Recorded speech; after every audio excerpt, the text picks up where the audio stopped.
Hello, YouTube family. This is Alex here from Banganta House German Shepherds. I haven't posted in a while and I miss my audience.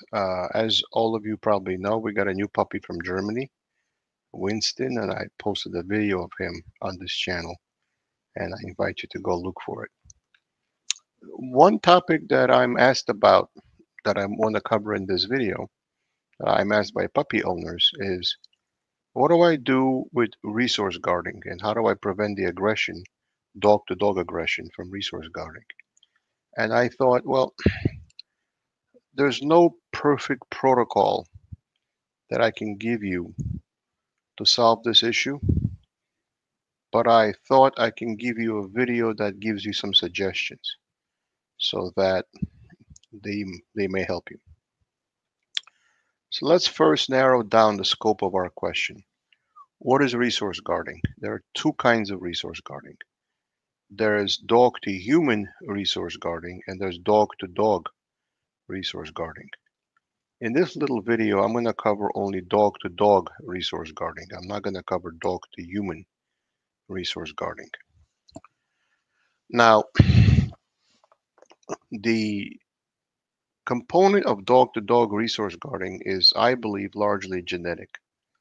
But how you deal with it environmentally can trigger it or not trigger it and bring it into the foreground.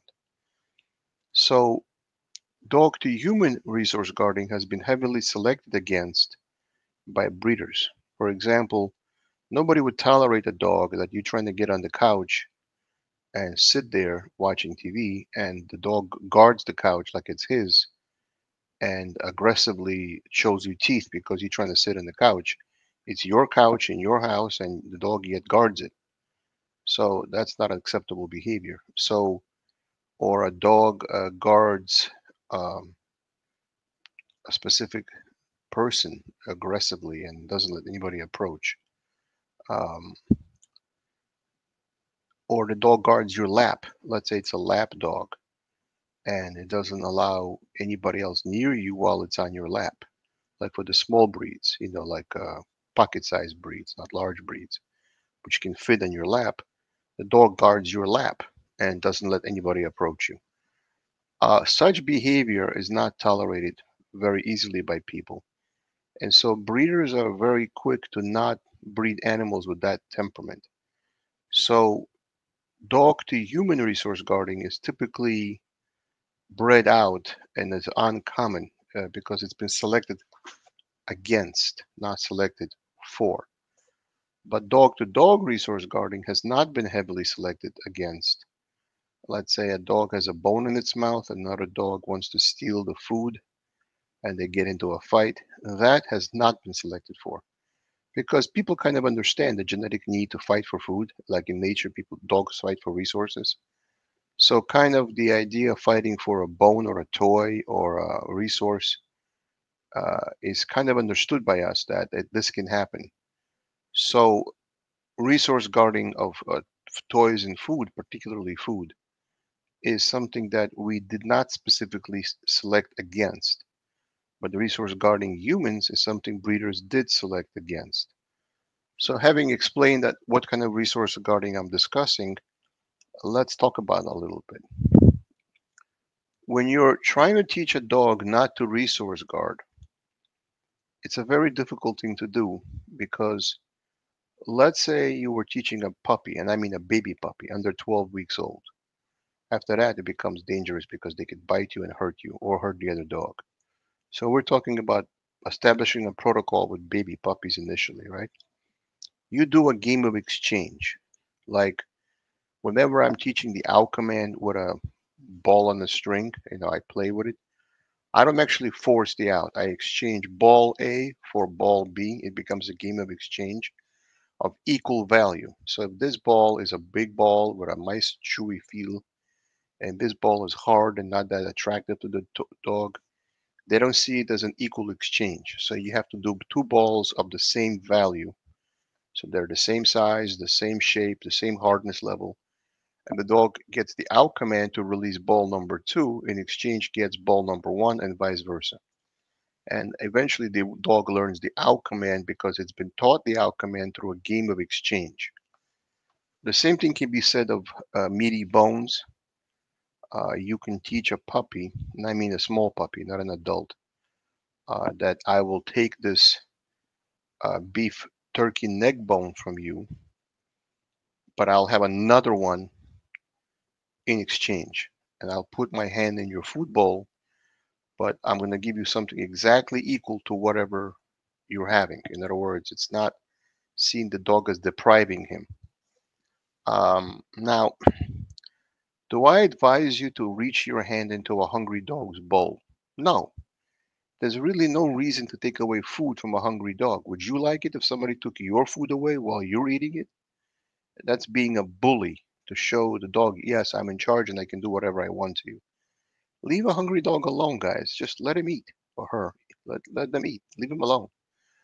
But when they're babies, like under 12 weeks old, you might want to do a game of exchange where it's a meaty neck bone or smoked neck bones or smoked turkey necks, and you give a game of exchange just to get that equal value idea across, that I'm going to take something from you, but I'm immediately going to give you something of equal value. And there's other food in the bowl, not just that bone. That's important. Now, another thing that comes to mind is the sense of plenty for the dog not to feel deprived. Let's give an example. Let's say there's a room full of dog nylon toys of bones, chew toys, right? Let's say there's 100 in that room. Now the dog has 100 to choose from, literally 100, right?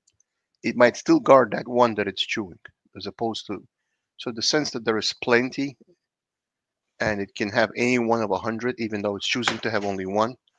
There's some truth to the sense that you're not deprived because there's plenty to eat or plenty to choose from. So while the quantity in feeling deprived has not been shown to trigger it, but there is something to be said that there's enough quantity that the dog can feel satisfied. In other words, it should never feel that it's my last bite of food, and if I don't have this bite of food, I'll starve. It should always have a sense that there's more than enough food for it to eat. So let's say there's a bowl of food. Let's say you've cooked some chicken and some peas and whatever. You give the dog so much in their bowl as a puppy that they can't possibly finish that whole bowl. Although I've seen some very hungry puppies. But what I mean is, the dog should not feel ravenous. It should be hungry but not ravenous. The dog should feel never deprived. There's so much food that I can't possibly eat it all. In other words, you want to create a sense of plenty. There's never going to be a sense of deprivation. You're going to be so much food available that you can't possibly eat it all. So there is some truth in making sure the dog feels not deprived. There is truth in that.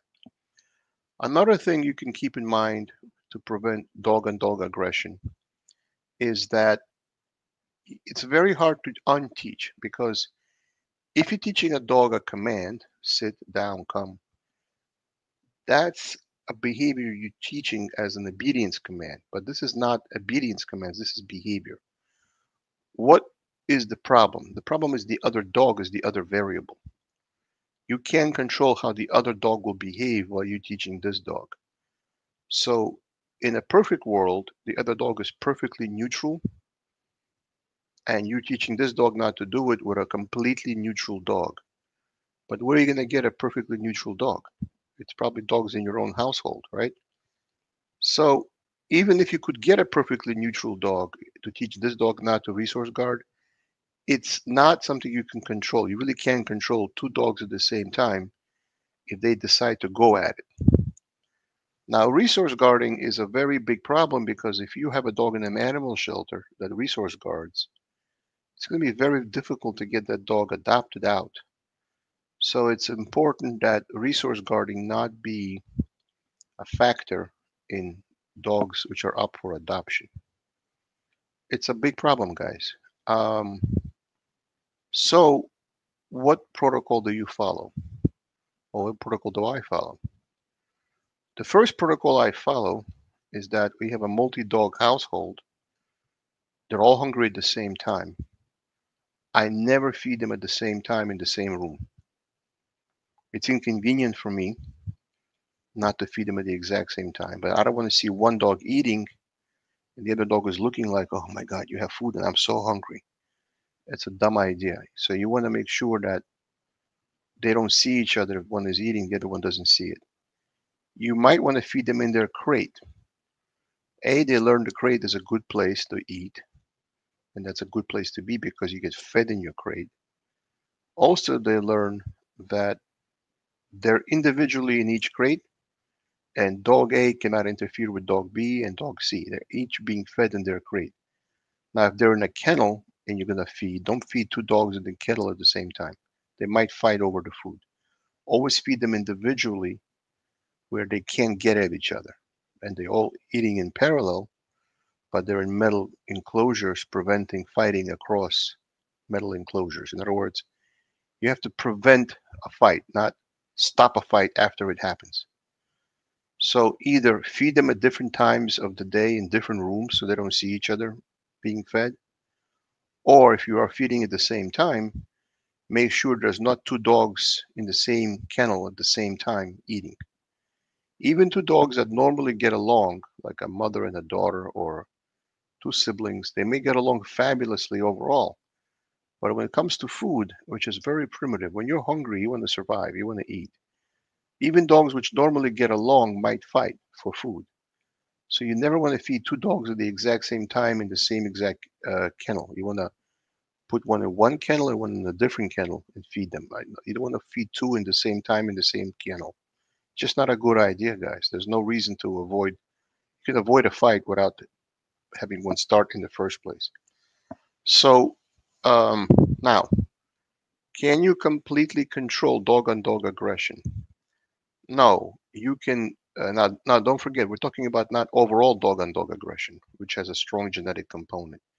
We're talking only resource guarding based dog-on-dog aggression, not overall, which could be territorial aggression, could be fighting for a mate, could be any number of different kinds of dog-on-dog aggression. We're only describing here resource guarding dog-on-dog aggression, nothing else. Okay, we're not talking about in general. We're talking about only this one specific topic. The topic is too broad to cover every scenario, and I wouldn't be able to make a video on every single scenario for dog-on-dog aggression. So the best thing is to prevent it rather than stop it. Don't feed at the same time. Don't let them see each other eating. Now, how would a dog that guards your lap? Let's say a dog is guarding your lap and there are other dogs on the floor and you have another dog or a puppy in your lap. What I do is for the dogs not to feel deprived that the lap is where I want to be because I'm getting all the affection on the lap of the person. I feed the dogs on the floor, which are just sitting there, food. And so now I've raised the value of being on the floor versus being in my lap. Being on the floor now is equally valuable as being on my lap because I'm getting fed on the floor. Now the dog on the lap may not be getting fed, he's getting petted, or it's a puppy, let's say. But the dogs on the floor now are getting fed while this dog is in my lap. All of a sudden, being on my lap is not as high value because I get fed being on the floor. You see what I mean, guys? Now, let's say you want to teach a puppy to get along with an adult dog. How would I do it? I would take food in my pockets. I have plenty of pockets, and or I wear something which has a lot of pockets. I always have food on me when dealing with dogs, and I take them outside so it's more space for running away or running toward. Not there's no sense of confinement. They're in a backyard where there's space, right? I always feed the adult dog first to show the adult dog the respect because it is the adult dog. Or let's say there's a mother dog and her adult daughter. Like in my case, I have several adult daughters from their mother. I always show the respect to the adult dog by always feeding it first before I feed the puppy. And what I do is I feed the adult dog, I count to two, one, two, feed the puppy. I feed the adult dog, one, two, then I feed the puppy. I feed the adult dog, 1, 2, then I feed the puppy. Don't feed them at the same time. Feed the adult, count 2 seconds, then feed the puppy. That way, the puppy knows, when I'm feeding this big boy here, I'm going to be fed 2 clicks later. It creates a positive feeling toward the adult dog. It means when he's getting fed, I'm going to get my food only 2 seconds later. It creates an emotionally conditioned response. In other words, the response has been emotionally conditioned that this is going to be the outcome I want because it creates an emotional conditioned response. Now, what do you do when you're about to run out of food? Because somebody has to get the last bite, right? Then they don't feel fair. Oh, well, he got the last bite. No, he got the last bite. And they feel unfair about that, right? So what you do is you toss a piece of food across the yard to the adult dog and says, get it, get it, get it, get it, get it, get it. You throw a piece of food, like a piece of hot dog or something, across the room. And while the adult dog is running toward that little bit of hot dog across the room or across your yard, it has to be very visible to the adult dog where the food lands. Okay, it cannot be hidden by grass, tall grass, or it has to be very visible where it lands. So the dog has no problem visually seeing it. Now, that 12-week-old puppy does not have the eyesight yet to see at a distance very well. It has eyesight, but it doesn't have the focus at that distance. Okay, that's using your noggin. You have to understand the dog's eyesight is not as good at 12 weeks as it is as it later. Okay. Now, while the adult dog is going for the little piece of hot dog and it's running away toward that hot dog, you're now feeding the puppy. That way, each one feels they got the last bite. The adult dog didn't see you feeding the puppy because it's running toward the hot dog that you threw down, while the puppy's getting a piece of food. It thinks it got the last bite, but the adult dog also thinks it got the last bite because it didn't see you feeding the puppy. That way, nobody feels deprived that they didn't get the last bite. That way, you can trick them into not thinking, well, he got the last bite. So you're showing him preferential treatment. They both feel they got the last bite. So, in the end, there's no good protocols for preventing it or solving it. There's simply management. Prevent it and try not to feed at the same time. Now, you have some dogs with very nice temperaments, but they have to be fed by themselves. I think a dog which has a very nice temperament and is neutral to your other dogs, I think it deserves the respect to be fed by itself in its own room and not with the others. I think, show it the respect, feed it by itself. So don't take food away from a hungry dog. Don't feed them by taking food out of their bowl. Never do that. Teach a game of substitution. Your timing has to be good. It's very important to have good timing. And the dog must never at any time feel like you're being a bully. Always treat fairly. The rest is just management, guys. Okay, I just wanted to give you that information. Hope this helps you. Take care. Have a nice day.